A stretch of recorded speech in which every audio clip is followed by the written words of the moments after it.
நிமிடங்களை கடந்து போவதென்பது கடல் கடக்க நீந்துவது போலிருந்தது.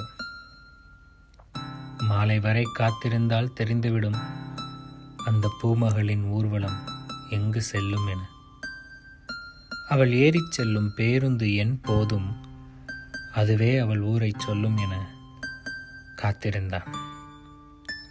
நொடிகளை கட்டி இழுத்து நிமிடங்களாக்கி காத்திருந்தான்.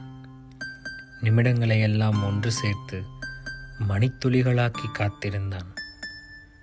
மணித்துளிகளை பருகியே ஏதோ எடை கூடியதாக தோன்றியது அவனுக்கு.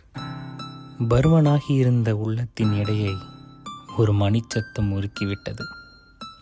உருகியவன் தரையில் இல்லை, காற்றிலே மிதந்தான். மிதந்தவனின் பயணம் கல்லூரி பேருந்துகளின் நிறுத்தத்தில் முடிந்தது. கடந்து வந்தது சில அடி தூரம் எனினும் பல 100 மைல்களை கடந்தது போல் களைத்திருந்தான். காத்திருப்பதும் களைத்து போவதும் தவமென்றே நினைத்திருந்தான்.